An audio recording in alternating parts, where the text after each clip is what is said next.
വലിയ സ്വീകാര്യതയുള്ള നമുക്ക് ഗുണം കിട്ടുന്ന ഒരു വിഷയത്തിലാണ് നാം ഏർപ്പെടുന്നത്. വിശുദ്ധ ഖുർആനും സുന്നത്തും അതിന് സാക്ഷിയാണ്. ബഹുമാനപ്പെട്ട പരിശുദ്ധ ഖുർആനിൽ അല്ലാഹു സുബ്ഹാനഹു വ തആല ഒരുപാട് അമ്പിയാക്കന്മാരുടെയും അമ്പിയാക്കന്മാരല്ലാത്ത ഔലിയാക്ക മഹാന്മാരുടെയും ചരിത്രങ്ങൾ വിവരിച്ചിട്ടുണ്ട്. അതെന്തിനാണ് വിവരിച്ചത്? രണ്ട് കാര്യത്തിനാണ്. ഒന്ന്, അവരെ പുകഴ്ത്തലാണ്. ഈ പുകഴ്ത്തൽ കൊണ്ട് രണ്ട് കാര്യമാണ് ഉദ്ദേശിക്കുന്നത്. അമ്പിയാക്കന്മാരെ പുകഴ്ത്തൽ കൊണ്ട്, ഔലിയാക്കന്മാരെയും പുകഴ്ത്തൽ കൊണ്ട് അള്ളാഹു തആല ഉദ്ദേശിക്കുന്നത് ഒരുപാട് ഉദ്ദേശം ഉണ്ടാവും. അള്ളാഹുവിന്റെ ഉദ്ദേശം എന്തൊക്കെ ഫുള്ളായിട്ട് പറയാൻ നമുക്ക് കഴിയില്ല. പൊതുവെ നമുക്ക് മനസ്സിലാക്കാൻ കഴിയുന്ന ഉദ്ദേശം രണ്ടാണ്. ഒന്ന്, ആ മഹാന്മാരെ പുകഴ്ത്തുന്നത് കണ്ടിട്ട് അല്ലാഹു സുബ്ഹാനഹു വ തആല ഒരാളെ പുകഴ്ത്തുകയാണെങ്കിൽ ആ ആള് അള്ളാഹുവിനോട് ഏറ്റവും അടുത്ത ആളാണ്. അതുകൊണ്ട് അള്ളാഹുവിന്റെ പുകഴ്ത്തൽ നമുക്കും കിട്ടണമെന്ന് മനസ്സിലാക്കിയിട്ട് ആ അമ്പിയാക്കന്മാരുടെയും ഔലിയാക്കന്മാരുടെയും ജീവിതം നമ്മുടെ ജീവിതത്തിൽ പകർത്താൻ ശ്രമിക്കാൻ അതിനു വേണ്ടിയാണ്. ആണല്ലോ നമുക്ക് തോന്നല്ലേ, ഓരോരുത്തരെ ബന്ധങ്ങളൊക്കെ വ്യത്യാസം ഉണ്ടാവുന്നുള്ളൂ. നമ്മൾ ഏറ്റവും ഇഷ്ടപ്പെടുന്ന ഒരു മുഖ്യമന്ത്രിയാന്ന് വിളിക്കുമോ, മുഖ്യമന്ത്രി ഒരു മന്ത്രിയെ വല്ലാതെ പുകഴ്ത്തുന്നുണ്ട്. എന്താ ഉണ്ടാകുക? ബാക്കിയുള്ള മന്ത്രിമാർക്ക് ആ മന്ത്രിന്റെ മാതിരി ആവാൻ ബുദ്ധി ഉണ്ടാവില്ലേ? ആ മന്ത്രിയാലൊക്കെ അങ്ങനെ തന്നെയല്ലേ? ഇനി അധികം പണ്ടങ്ങളൊക്കെ വിദ്യാഭ്യാസമുള്ളവരുടെ കാര്യം ചെയ്യല്ലോ. അത് മുഖ്യമന്ത്രി എന്നല്ല, രാജാതിരാജനായ അല്ലാഹു സുബ്ഹാനഹു വ തആല അവന്റെ അടിമകളിൽപ്പെട്ട ചില അമ്പിയാക്കന്മാരെ ഔലിയാക്കന്മാരെ പുകഴ്ത്തി പറയുകയാണ്. അപ്പോൾ ശരിക്കും അള്ളാഹിനെ പറ്റി വിശ്വാസമുള്ള ഒരാളാണെങ്കിൽ അവരെ നടപടി നമ്മൾ സ്വീകരിക്കാൻ വേണ്ടിയാണ് എന്താക്കണത്? പുകഴ്ത്തുന്നത്.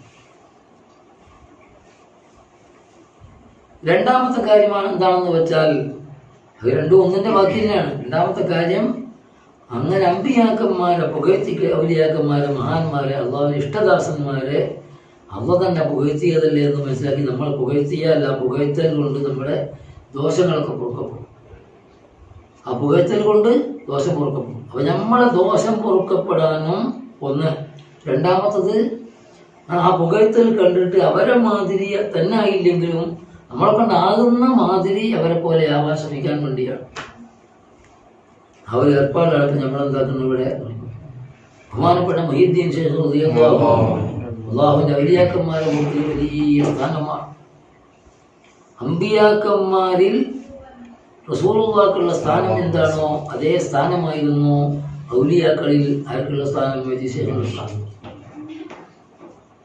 എല്ലാ അമ്പിയാക്കന്മാരുടെയും തലവൻ റസൂലുള്ളാഹി സ്വല്ലല്ലാഹു അലൈഹി വസല്ലം ആയതുപോലെ എല്ലാ സഹാബത്തെയും ഒഴിവാക്കിയിട്ടാണ്.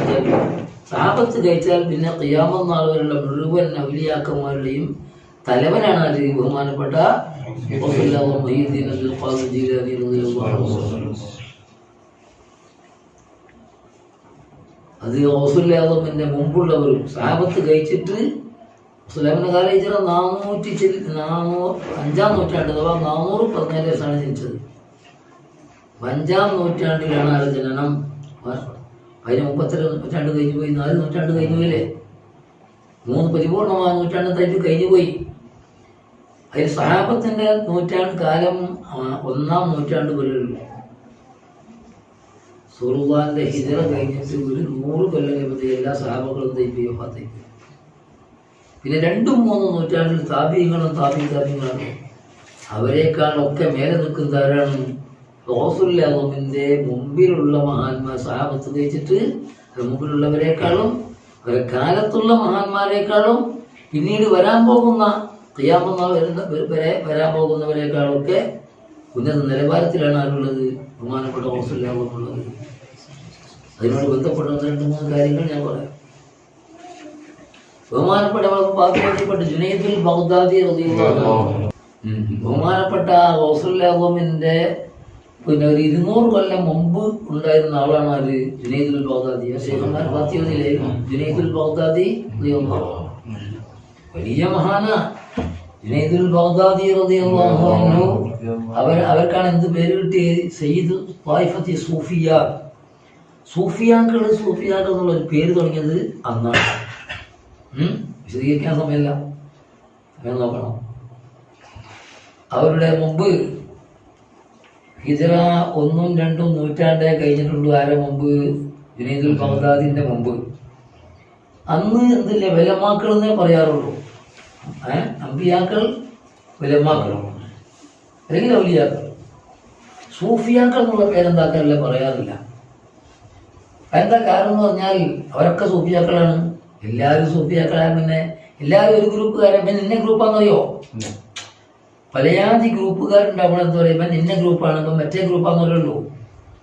അപ്പോൾ ഹിജറ 1ഉം 2ഉം 3ഉം നൂറ്റാണ്ടിൽ എന്താ ഉള്ളതെന്ന് പറഞ്ഞാൽ ഒരു ഗ്രൂപ്പേ ഉള്ളൂ. ഗ്രൂപ്പ് പറഞ്ഞാൽ ആലിമീങ്ങളെല്ലാം തന്നെ, എല്ലാ ആലിമീങ്ങളും, അധിക ആളുകളും ആലിമീങ്ങളാണെന്ന് മാത്രമല്ല, ആലിമീങ്ങളാകുന്ന എല്ലാ ആളുകളും ഉഖ്റവിയ ആലിമീങ്ങളാണ്. ദുനിയാവിൻ്റെ കാര്യലാഭത്തിന് വേണ്ടിയല്ലാതെ ഖൽബ് നല്ലോണം ശുദ്ധീകരിച്ച റസൂലുള്ളാഹി സഹാബത്തിനെ പോലെയുള്ള ആലിമീങ്ങളാണ്. സഹാബി എല്ലാന്നേ ഉള്ളൂ, സഹാബത്തിനുമായുള്ള ആലിമീങ്ങളാണ്. അപ്പോൾ അടുത്ത് വരേണ്ട ആവശ്യമില്ല, ഗ്രൂപ്പിന്റെ പേര് പറയാറില്ല. ബഹുമാനപ്പെട്ട ജുനൈദുൽ ബഗ്ദാദി തങ്ങളുടെ കാലം 2-3 നൂറ്റാണ്ടിൽ ജുനൈദുൽ ബഗ്ദാദിന്റെ കാലം കണ്ട് വന്നപ്പോൾ അവിടെ കോലം മാറി. എന്താ കോലം മാറി എന്ന് പറഞ്ഞാൽ ആലിമീങ്ങളൊക്കെ പാടും. അതേത് കാലത്തുണ്ട്, ഒന്നും ആലിമീങ്ങളും പാടുണ്ടല്ലോ. ആലിമീങ്ങളുടെ എണ്ണത്തിനൊന്നും ഉണ്ടാവില്ല, കുറവുണ്ടാവില്ല. ആലിമീങ്ങൾ ജുനൈദുൽ ബഗ്ദാദി തങ്ങളുടെ കാലഘട്ടത്തിൽ ആലിമീങ്ങൾ എമ്പാടും ലോകത്തിന്റെ നാനാഭാഗത്തും ഉണ്ടെങ്കിലും അതിൽ ബഹുഭൂരിഭാഗവും ഭൗതിക താല്പര്യത്തിന് വേണ്ടിയായി, പണം കിട്ടാൻ വേണ്ടി, അല്ലെങ്കിൽ സ്ഥാനമാനം കിട്ടാൻ വേണ്ടി, ഖൽബിൽ വേണ്ടാത്ത സ്വഭാവങ്ങളൊക്കെ അത് ഒഴിവാക്കാതെ ആ വേണ്ടാത്ത സ്വഭാവങ്ങളുള്ള ഖൽബിന്റെ ഉടമകളായിക്കൊണ്ട് ബഹുഭൂരിഭാഗം ആളുകളും നീങ്ങി. അത് ആ ജീവിതത്തിനെതിരാണ്, സ്വഹാബത്തിന്റെ ജീവിതത്തിനെതിരാണ്. അപ്പോൾ ഗ്രൂപ്പ് വേറൊന്നുണ്ടായി, ഭൗതികവൽക്കരിക്കപ്പെട്ട ഒരു ഗ്രൂപ്പ്. അങ്ങനെ വന്നപ്പോൾ ഹൃദയത്തിന്റെ നിലവാരത്തിലേക്ക് നോക്കി കിബിറില്ലാത്ത, ഹസദില്ലാത്ത, ലോകമാന്യമില്ലാത്ത, വേണ്ടാത്ത സ്വഭാവങ്ങളൊന്നുമില്ലാത്ത, ഭൗതിക താല്പര്യമോഹം, ഭൗതിക മോഹങ്ങളൊന്നുമില്ലാത്ത, സ്ഥാനമാനത്തിന്റെ മോഹമോ പണത്തിന്റെ മോഹമോ ഒന്നുമില്ലാത്ത, അള്ളാഹുവിന്റെ വജീഹിന് വേണ്ടി, അള്ളാഹുവിന്റെ തൃപ്തിക്ക് വേണ്ടിയിട്ട് ദീൻ പഠിച്ച് ദീൻ ജനങ്ങൾക്ക് എത്തിച്ചു കൊടുക്കുന്ന ആലിമീങ്ങൾ, ആ ആലിമീങ്ങളെ പ്രത്യേകം വാർത്തെടുക്കാൻ തീരുമാനിച്ചു. ഒരു പേര് കൊടുത്ത ആ ഗ്രൂപ്പിന് എന്ത് സൂഫിയാക്കൾ. അപ്പൊ മുമ്പുള്ള സൂഫിയാക്കളല്ല എന്നല്ല, എന്താ സൂഫിയാക്കളെ ഇല്ലായിരുന്നു. അതുകൊണ്ട് എന്താക്കുന്നില്ല, പേര് അറിയില്ല. സൂഫി എന്നുള്ള കൽബിനെ ശുദ്ധി സ്ഫുടം ചെയ്ത ആളുകൾ എന്ന വാക്കർത്ഥം. സൂഫി കൽബിനെ സ്ഫുടം ചെയ്ത ആളുകൾ. മുമ്പെന്തിനാ പേര് പറയാതിരുന്നത്? മുമ്പ് എല്ലാവരും അങ്ങനെയായിരുന്നു. ഇപ്പോഴെന്താ പേര് പറയാൻ കാരണം? ഈ ക്ലാസ്സാണ് പറയാൻ കാരണം. അങ്ങനെയുള്ളവരും അല്ലാത്തവരും ഉണ്ടായത് കൊണ്ട് ഒരിക്കലും പേര്. അപ്പൊ അത്രയും വലിയൊരു മഹാനായിരുന്നു അവര്, ബഹുമാനപ്പെട്ട ജുനൈദുൽ ബഗ്ദാദി റളിയല്ലാഹു അൻഹു. അന്ന് മുതൽക്കാണ് സൂഫി സൂഫി എന്നുള്ള പേര് വന്നത്. ആ പേര് കൊടുത്തതും ആ പേരിന് സാഹചര്യം ഉണ്ടാക്കിയതൊക്കെ ആരാണ്? ജുനൈദുൽ ബഗ്ദാദി. ലോകത്തൊരാൾക്കും തന്നെ തള്ളാൻ പറ്റാത്ത ഒരാളാണ് ജുനൈദുൽ ബഗ്ദാദി. അവർ ആയിരക്കണക്കായ മുരീദന്മാരോടുകൂടെ, അവർ ശിഷ്യന്മാരോടുകൂടെ ഒരു വെള്ളിയാഴ്ച ജുമയ്ക്ക് ഖുത്ബ ഇങ്ങനെ ഓതിക്കൊണ്ട് നിൽക്കുന്ന സമയത്ത്, അറബിയിലാണ് ഖുത്ബ ഓതുന്നത്, ബഗ്ദാദല്ലേ, അറബിയിലാണ് ഖുത്ബ ഓതുന്നത്. ഖുത്ബന്റെ ഇടയിൽ ഒരു വാക്ക് പറഞ്ഞു, എന്ത്? അലാ റഖബത്തി അയ്ളൻ. എന്താ പറഞ്ഞത്? അലാ റഖബത്തി അയ്ളൻ. തന്നെ പെരടീന. അലാ റഖബത്തി അയ്ളൻ, എന്റെ പെരടിയിലും വാക്കർത്ഥം. ഈ അലാ റഖബത്തി എന്നുള്ള ഈ വാക്കിന് അതിന് മുമ്പുള്ള അതുവരെ പറഞ്ഞ വാക്കിനോടൊന്നുമില്ല, യാതൊരു ബന്ധമില്ല. ശേഷം മുമ്പിൽ പറഞ്ഞിരുന്ന വാക്കിനോടൊന്നുമില്ല, ഒരു ബന്ധമില്ല. എല്ലാവരും ഇങ്ങനെ തരിച്ചു നിൽക്കുകയാണ്. അങ്ങനെ വല്ലതും സംഭവിച്ചാൽ ആരാ ചോദിക്കുക? ഏറ്റവും അടുത്തവരാണ് ചോദിക്കുക. അപ്പൊ ജുമയ ഖുത്ബയെല്ലാം കഴിഞ്ഞതിന് ശേഷം ഏറ്റവും അടുത്ത ബന്ധപ്പെട്ട ഒരാൾ ചോദിച്ചു, അതെന്ത് അലാ റഖബത്തി ബഹുമാനത്തോട്. അപ്പൊ ബഹുമാനപ്പെട്ട ജുനൈദുൽ, അത് നമ്മൾ അടിവരായിട്ട് ഓർമ്മിക്കേണ്ടത്, റസൂലുള്ളാഹിന്റെ ഒരു 150-200 കൊല്ലം മുമ്പുള്ള ആളാണ് ആര്? ജുനൈദുൽ ബഗ്ദാദി. ജുനൈദുൽ ബഗ്ദാദി റളിയല്ലാഹു അൻഹു തങ്ങളോട് ശിഷ്യന്മാരിൽപ്പെട്ട മുരീദന്മാരിൽപ്പെട്ട ഒരു ഏറ്റവും അടുത്ത മുരീദ് ചോദിച്ചു, എന്തേ നിങ്ങൾ അങ്ങനെ പറഞ്ഞിരുന്നത്? അപ്പോൾ ബഹുമാനപ്പെട്ടവർ പറഞ്ഞു, ഞാൻ ഖുത്ബ ഓതിക്കൊണ്ടിരിക്കുമ്പോൾ ഹിജറ 4-ാം നൂറ്റാണ്ടിൽ റസൂലുള്ളാഹിന്റെ കുടുംബത്തിൽപ്പെട്ട 200 കൊല്ലം കൂടി കഴിഞ്ഞിട്ട്, അല്ല 5-ാം നൂറ്റാണ്ട്, 4 പൂർത്തിയാകുമ്പോൾ 5-ാം നൂറ്റാണ്ടാവുമല്ലോ, 400 പൂർത്തിയാകുമ്പോൾ എന്താവും 5-ാം നൂറ്റാണ്ട്. അപ്പോൾ 5-ാം നൂറ്റാണ്ടിൽ സുമാർ 200 കൊല്ലം കഴിഞ്ഞിട്ട് ബഗ്ദാദിൽ ജീലാൻ എന്ന് പറഞ്ഞ സ്ഥലത്ത് പിന്നെ റസൂലുള്ളാഹിന്റെ കുടുംബത്തിൽപ്പെട്ട അബ്ദുൽ ഖാദിർ എന്ന പേര് കുട്ടി ജനിക്കാൻ പോകുന്നുണ്ട്. ആ വരാൻ പോണ കാര്യത്തിന്റെ ദർശനമാണ് ആർക്കേ കാണുള്ളൂ, ഒരിക്കലേ കാണുള്ളൂ. അവിടെയുള്ള വേറെ ആർക്കും ചെയ്യില്ല. ഔലിയാവിന്റെ പ്രത്യേക ദർശനങ്ങൾ ഔലിയാക്കന്മാരെന്നെ കാണുള്ളൂ, കാണേണ്ടവരെ കാണുള്ളൂ. അക്കൂട്ടത്തിലെ ഔലിയാക്കന്മാർ താഴത്തുള്ളവരില്ല എന്നല്ല, അവർ കണ്ടതില്ല, കണ്ടതാരുള്ളൂ. അപ്പൊ ദർശനം ഉണ്ടാവേണ്ട ഒരുപാട് ആൾക്കാരുണ്ടായാലും ഉത്തരവാദിത്തപ്പെട്ട ഒരാൾ കണ്ടാൽ മതിയെങ്കിൽ പിന്നെ എന്താ ദർശനം വെറുതെ ഉണ്ടാക്കാനുള്ള വിൽക്കാനുള്ളതല്ല, ആവശ്യത്തിന് മാത്രമാണ്. അപ്പം ബഹുമാനപ്പെട്ടവര് അങ്ങനെ ദർശനമുണ്ടായി. ആ അബ്ദുൽ ഖാദിർ എന്ന പേരുള്ള കുട്ടി വളർന്ന് വലുതായി ഉയർന്ന സ്ഥാനത്തെത്തും. ആ സ്ഥാനത്തെത്തുമ്പോൾ ആ കുട്ടി ഓർഡർ പ്രകാരം പറയും, എൻ്റെ കാൽ മുഴുവൻ ഔലിയാക്കന്മാരിൽ തോളിലാണെന്ന് പരടിയിലാണെന്ന് പറയും. കാല് തോളിലൊക്കെയാണെന്ന് അർത്ഥം മേലെയാണെന്ന് അർത്ഥം, മറ്റൊക്കെ താഴെയാണ്. ഈ ദർശനമാണ് ആർക്കുണ്ടായത്? ബഹുമാനപ്പെടുത്തി. അത് പെട്ടെന്ന് ദർശനം പെട്ടെന്ന് കഴിഞ്ഞത്. മൂപ്പതിനെ പറ്റി ഒന്നും പ്രതികരിച്ചില്ല. എന്തുകൊണ്ട് 200 കൊല്ലം കഴിഞ്ഞിട്ട് വരാൻ പോണതല്ല, അങ്ങനെ ഉണ്ടാവും എന്നൊരു വാർത്ത എനിക്ക് തന്നതായിരിക്കും എന്ന് മനസ്സിലാക്കിയിട്ട് എന്ത് ചെയ്തില്ല, അതിനെപ്പറ്റി ഒരു പ്രതികരണം ഗുണം ദോഷമൊന്നും പറഞ്ഞില്ല. അപ്പോൾ താനൊക്കെ ആരോപണം, എന്താ പ്രതികരിക്കാത്തത്, നിങ്ങൾ അനുസരിക്കാത്തത്? അപ്പോഴാണ് മൂപ്പർക്ക് മനസ്സിലായത് മൂപ്പരെ കാര്യം എങ്ങോട്ടും വരുന്നുണ്ട്, വയ്യോട്ടും വരുന്നുണ്ട്. അപ്പൊ മൂപ്പര നേരം പറഞ്ഞാണ്, എല്ലാ റഹബത്തി ഇവൻ എൻ്റെ പരടിയിലും വെച്ച് കൊള്ളട്ടെ, അത് എനിക്ക് ഇങ്ങോട്ട് ബാധകമാണ് എന്ന് മനസ്സിലാവാത്തത് കൊണ്ട് ഞാൻ നേരെ പറഞ്ഞില്ല എന്നുള്ളൂ. അപ്പൊ ഓസുല്ലാമിന്റെ എൻ്റെ കാലം മുഴുവൻ ഔലിയാക്കന്മാരിൽ തോളിലാണെന്ന് വളരെ വ്യക്തമായി തൻ്റെ ആയിരക്കണക്കായ മുരീദന്മാരുടെ സദസ്സിൽ വെച്ചിട്ട് എന്താക്കി പറഞ്ഞു. അങ്ങനെ പറഞ്ഞപ്പോൾ അത് അതിനെന്ത് മനസ്സിലാക്കണം, മഹാന്മാരൊക്കെ കിതാബിൽ രേഖപ്പെടുത്തി, കിതാബിലൊക്കെ ഉള്ള കാര്യമൊക്കെ പറയണേ. സഹാബത്ത് കഴിച്ചിട്ട് തൻ്റെ ശേഷമുള്ള 10-200 കൊല്ലം മുമ്പുള്ള ആളുകളെക്കാളും അവരെയും മേലെയാണ്, തൻ്റെ കാലത്തുള്ളവരെക്കാളും മേലെയാണ്, പിന്നെ വരാൻ പോകുന്നവരെക്കാളും മേലെയാണ് എന്നാണ് ആ വാക്കിനർത്ഥം. അങ്ങനെ ഇവിടെ ഖുത്ബത്ത് ചെല്ലുന്നുണ്ട്, നമുക്കറിയില്ലത് എന്തേ ഖുത്ബത്ത് ചെല്ലുന്നുണ്ട്. ഖുത്ബത്ത് കേട്ടില്ല? ബഹുമാനപ്പെട്ട കൗസലാദിനെ കൊണ്ട് ആരുണ്ടാക്കിയതാണ്? കീഴക്കര സദഖത്തുല്ലാഹിൽ ഖാലിദ് റളിയല്ലാഹു അൻഹു വലിയ മഹാൻ ഉണ്ടാക്കിയതാ. അവര് കൗസലാദം വഫാത്തായിട്ട് 500 കൊല്ലം കഴിഞ്ഞിട്ടുണ്ടായ ആളാണ്. അവര് പറഞ്ഞു, ഖദ് ഖുൽത ബിൽഇദ്നി മിൻ മൗലാക മുഅ്തമിറ ഖദമി അലാ റഖബാതിൽ ഔലിയാഇ തുറ ഫകുല്ലുഹും ഖദ് റളൂ വദഅൻ ലാ ബുശ്റ യാ മൻ സമസ്മൻ അലൈഹിം മുഹിയദ്ദീൻ യാ മുഹിയദ്ദീൻ യാ മുഹിയദ്ദീൻ യാ മുഹിയദ്ദീൻ അബ്ദുൽ ഖാദിർ.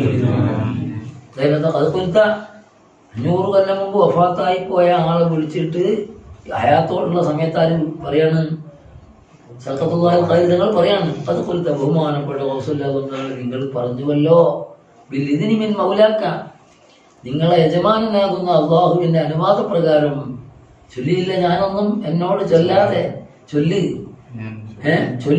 എന്ന് എന്നോട് ചൊല്ലാതെ ഒന്നും ഞാൻ ചൊല്ലിയില്ല.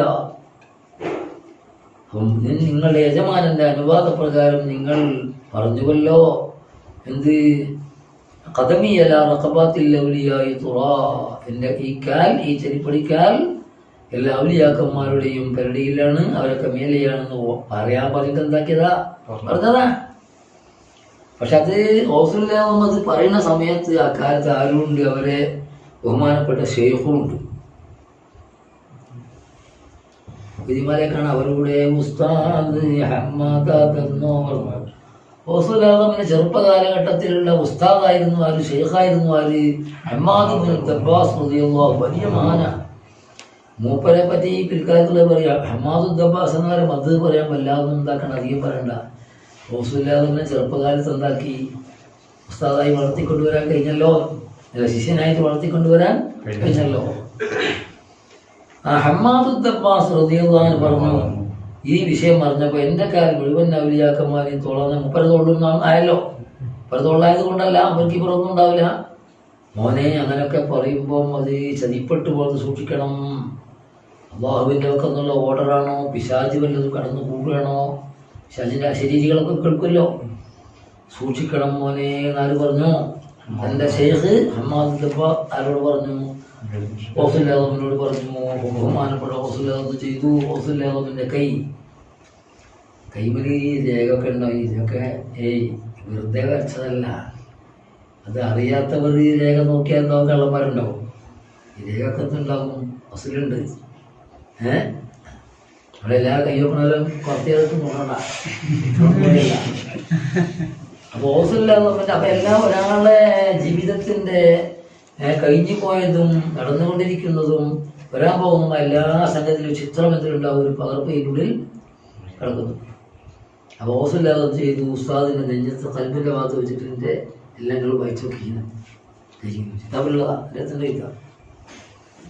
അങ്ങനെ ബഹുമാനപ്പെട്ട ഹൗസുല്ലാദം റളിയല്ലാഹു അൻഹു തങ്ങള് ഉസ്താദിൻ്റെ കൽബിൻ്റെ ഭാഗത്ത് കൈ വെച്ച് കൊടുത്തു. ഉസ്താദ് കൈ പെട്ടെന്ന് വായിച്ചു. വലിയ ആളാ, കൈ വായിച്ചു. മോനെ പറഞ്ഞോ ഞാൻ പിൻവലിച്ചു. മോനെ പറഞ്ഞോ ഞാൻ പിൻവലിച്ചു. അപ്പോൾ ഉസ്താദ് എന്താ കണ്ടത്? ഉസ്താദ് കണ്ടതെന്താ? ഈ കൈ കൂടെ വായിച്ചെടുത്തത് 69 വട്ടം പറഞ്ഞിരുന്നതും പേടിച്ചിട്ട് പറഞ്ഞില്ല. അള്ളാഹുക്കന്ന് എൻ്റെ കേൾ മുഴുവൻ ഔലിയാക്കന്മാരെയും തോളിലാണെന്ന് പറയാൻ വേണ്ടി ഓർഡർ വന്നു. ഒരു വട്ടം വന്നു പറഞ്ഞില്ല, സൂക്ഷ്മത കൊണ്ട്. ഞാൻ വലിയ വലുപ്പത്തിൽ പറഞ്ഞ വിഷയമല്ലേ. 2 വട്ടം പറഞ്ഞു. അങ്ങനെ 69 പ്രാവശ്യവും പറയാൻ വേണ്ടി കൽപ്പിച്ച് എന്ത് ചെയ്തില്ല? ഇക്കതൊന്നും ആരറിയില്ല, ഉസ്താദ് അറിയില്ല. ഉസ്താദിന്റെ മേലെ തന്നെയാണ് ആരുള്ളത്? 70ാമത്തെ വട്ടം കൽപ്പന വന്നു. ഇനി പറഞ്ഞില്ലെങ്കിൽ പ്രശ്നമാണ്. എപ്പോഴായത് അതാ മദീമല പറഞ്ഞ് എന്താ പറഞ്ഞ പറയും? അതെ തല മുഴുവൻ പറയും. എല്ലാ മാശായിഹന്മാരുടെ തോളും മേൽ ഏകല്ലാരുളാലെ എൻ്റെ കല്ലെന്നോവർ എന്ന് പറഞ്ഞപ്പം ഇത് പിന്നെ അതിനാൽ ചാതിയിൽ പേടുമെന്ന് കേട്ടാലേ ആരെ വെക്കെന്ന് കേട്ടു? ഉസ്താദിന്റെ വെക്കെന്ന് കേട്ടു. അവനെ ചതിപ്പെട്ടു പോകുമല്ലോ.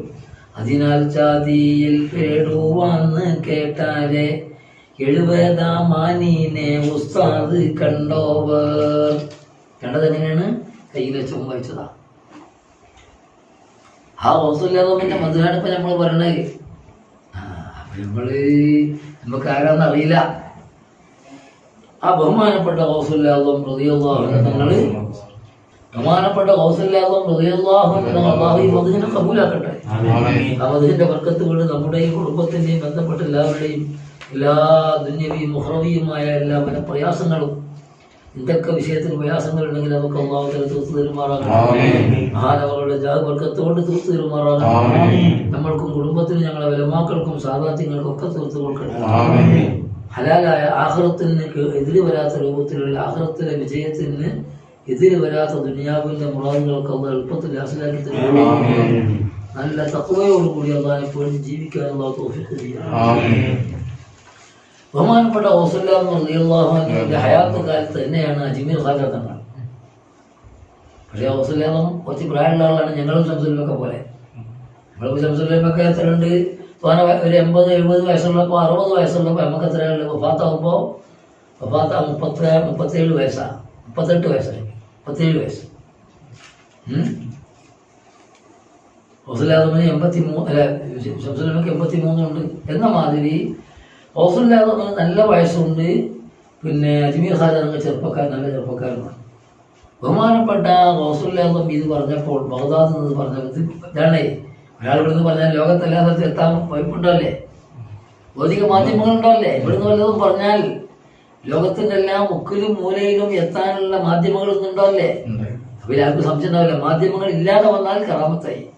മാധ്യമങ്ങൾ ഉണ്ടായിക്കഴിഞ്ഞാൽ പിന്നെ അത് കറാമത്തും ഇല്ല, ഒന്നുമില്ല. ഏത് ചേട്ടനും ചെറുപ്പം എല്ലാവർക്കും കിട്ടും. ഇങ്ങനെ സംഗതി നടക്കുമെന്ന കാര്യം എന്തായി? പഴയ കാലത്തമായി കറാമത്തിനൊന്നും ശരിക്കേണ്ടതില്ല. കറാമത്തിനും വയസ്സിനും മാധ്യമം വേണ്ട. ഇതിനെന്ത് വേണം? മാധ്യമം വേണം. അതുകൊണ്ട് പിന്നെ മാധ്യമത്തോടു കൂടി കറാമത്തിനെല്ലാം കിട്ടുമെന്നല്ല. റസൂലുള്ളാഹി മിഅ്റാജിന് പോയി കഴിഞ്ഞപ്പോൾ ഞങ്ങൾ എന്ത് വെച്ചിട്ടും കാര്യം എവിടെയും പോകയില്ല, അങ്ങനെ വിചാരിക്കണ്ട. ഒരുവിധം കാര്യങ്ങളൊക്കെ കറാമത്ത് കൊണ്ട് ഉണ്ടാകുന്നതൊക്കെ ഈ മാധ്യമങ്ങളെ കൊണ്ട് ഉണ്ടാക്കാൻ കഴിയുമെന്ന് ഭൗതികമായി ശാസ്ത്രം ഉയർത്തല്ലോ. അതിനെ ഓഫറില്ലാതെ ബഗ്ദാദിൽ നിന്ന് എൻ്റെ കാൽ മുഴുവൻ ഔലിയാക്കന്മാരെയും തോളിലാണെന്ന് പറഞ്ഞപ്പോൾ ചെറിയ പ്രായക്കാരനായ അജ്മീർ ഖാജ തങ്ങൾ അത് അവിടെ പോയപ്പോൾ ഇതേ ഒന്നും വെച്ചോക്കേണ്ട ആവശ്യമില്ല എന്ന് പറഞ്ഞോ. ഒപ്പര് പിന്നെ തല താത്തി കൊടുക്കുക ചെയ്ത് നാവോടൊന്നും പറയാതെ.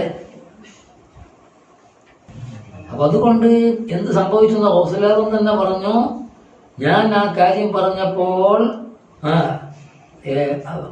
തല താത്തി തരാൻ വേണ്ടി മറ്റ് ഒരുവിധം ആളുകളെക്കാളൊക്കെ തന്നെ വേഗത കാണിച്ചുകൊണ്ട് തല താത്തിയാല് അജ്മീർ ഖാജ മൊയ്നുദ്ദീൻ ചിശ്തി. അതുകൊണ്ട് ഇന്ത്യയുടെ സുൽത്താൻ പട്ടമാർക്ക് കിട്ടി. സുൽത്താനുൽ ഹിന്ദ് ആരാണ്? ലോകത്ത് ഇന്ത്യയിൽ ഏത് ഔലിയാക്കന്മാർ വന്നാലും സുൽത്താൻ പദവിയേർക്കാം. സഹാബാക്കൾ ഇന്ത്യയിലുണ്ടെങ്കിൽ അവരൊക്കെ ദർജ അള്ളാഹുവിന്റെ മേലെയാണെങ്കിലും ഈ ഔലിയാക്കന്മാർ, ഇന്ത്യയിലുള്ള ഔലിയാക്കന്മാർ സ്ഥാനത്തിരിക്കുന്നതാരാ?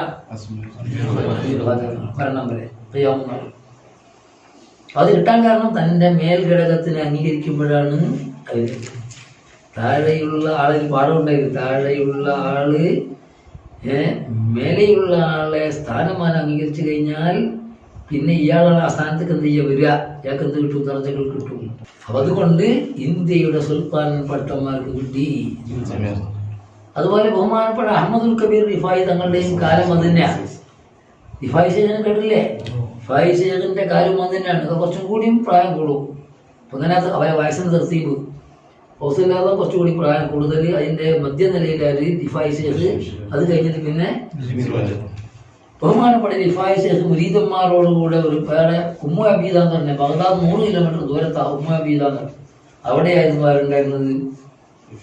റിഫായി ശേഖ് ഉണ്ടായി. മുരീദന്മാരെ കൂടെ അങ്ങനെ ഇരുന്നു കൊണ്ട് പലതും പറയുമ്പം മറ്റേ ജുനൈദുൽ ബഗ്ദാദി മറ്റേ മിമ്പർമെന്ന് പറഞ്ഞ മാതിരി വഹൈമിദ് മിൻഹും സാമാൻ പറഞ്ഞുകൊണ്ടിരിക്കുമ്പം മുമ്പുള്ളതിനോട് ശേഷമായി ബന്ധമില്ലാത്തൊരു വാക്ക് വഹൈമിദ് മിൻഹും വഹൈമിദ് മിൻഹും. അപ്പോൾ എല്ലാവരും ചോദിച്ചു, പ്രധാനപ്പെട്ടവർ ചോദിച്ചു, അഞ്ചിപ്പോഴാണ് മനസ്സിലായില്ല. അത് ബഗ്ദാദിൽ നിന്ന് അബ്ദുൽ ഖാദിർ പറയുന്നുണ്ട്, എൻ്റെ കാൽ മുഴുവൻ ഔലിയാക്കന്മാരെയും തോളിലാണ്, ഞാനും ആ കാലി വെക്കപ്പെടുന്നവരിൽ പെട്ടവനാണ്. വഹൈമി എന്ന് പറഞ്ഞാൽ ചെറിയ അഹമ്മദ്. ഈ ചെറിയ അഹമ്മദും അതിൽ പെട്ടതാണ്. അത്രയും വലിയ മഹാനാണ്. ആ മഹാനോട് കൂടുതൽ കൂടുതൽ മനസ്സുകൊണ്ട് അടുക്കാൻ അല്ലാഹു നമുക്ക് തൗഫീഖ് ചെയ്യട്ടെ. അപ്പൊ ആ മഹാനോട് അടുക്കാൻ ഏറ്റവും നല്ല ഇടയിലുള്ള ആളാണ് അത് ബഹുമാനപ്പെട്ട ശംസുൽ ഉലമ. ബഹുമാനപ്പെട്ട കിശേരിലെ ഉസ്താദ് എത്രയോ കൊല്ലം മുമ്പ് 980 കൊല്ലത്തോളായി പോയിട്ടുണ്ടാവും. ആ 900-ലധികം കൊല്ലം മുമ്പ് വഫാത്തായി പോയ അവരോട് നേരെ ഉണർച്ചയിൽ ഒരാളോട് വാങ്ങുന്ന മാതിരി തരീഖത്ത് വാങ്ങിയാളാണ് അത് ഉസ്താദ്. അവിടേക്കാണ് ശംസുൽ ഉലമ നമ്മളെത്താക്കിയത്, ഫാത്തിമ പറഞ്ഞത്.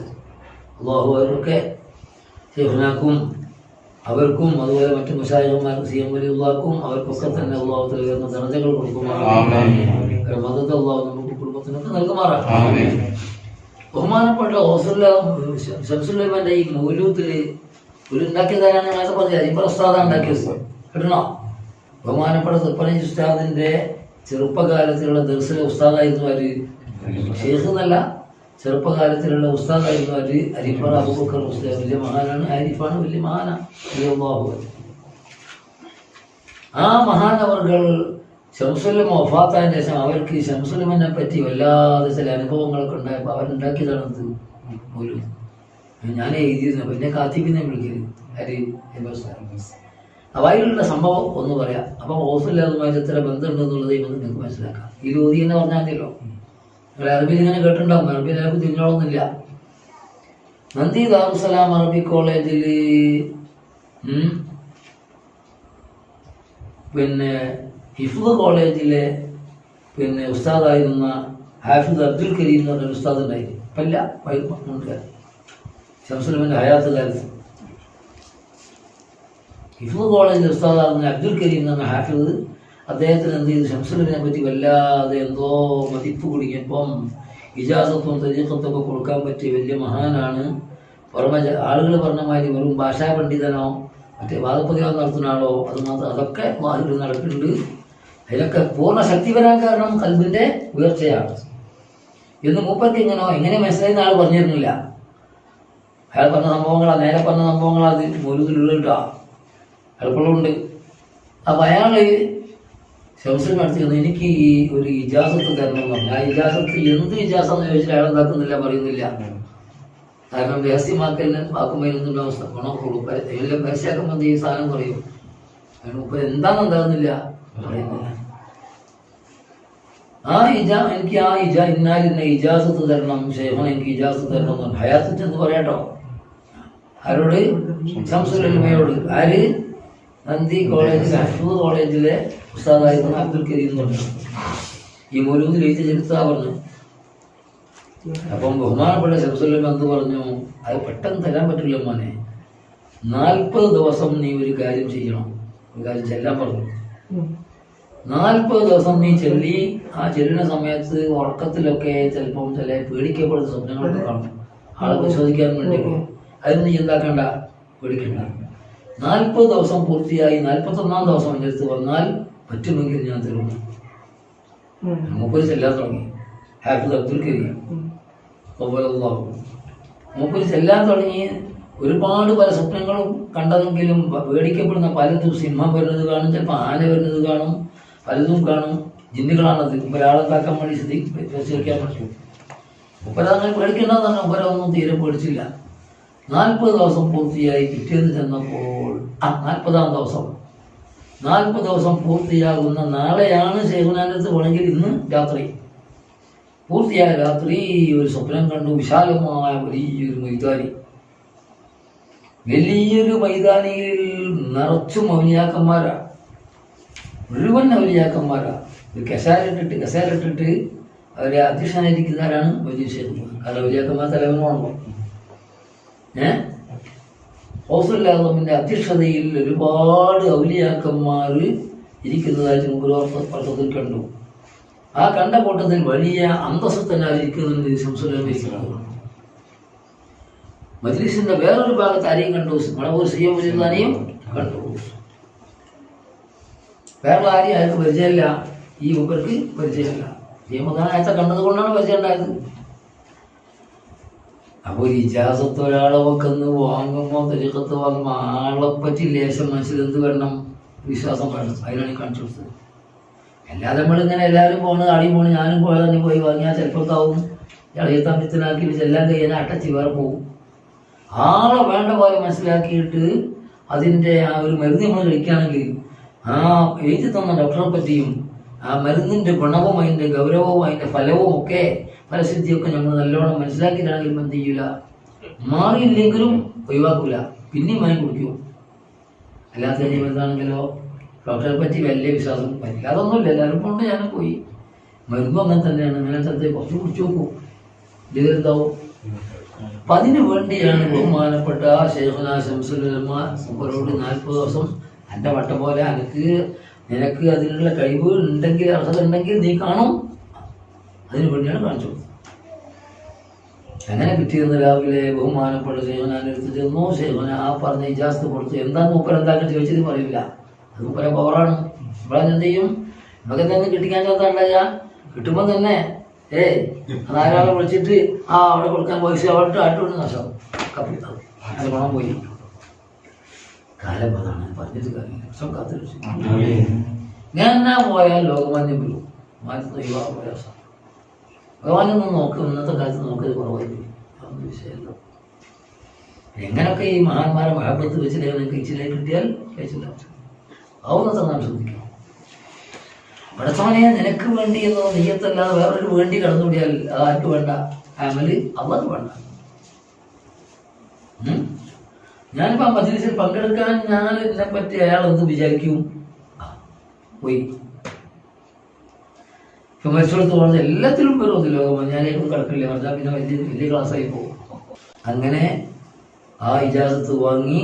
അപ്പൊ എന്ത് സംഗതിയും അത് ഗുണം ചെയ്ത് നീ പറയാതിരിക്കാനോടും കുഴിച്ചിട്ട വിത്തെ ഭൂമിയിൽ വേരോടൂ.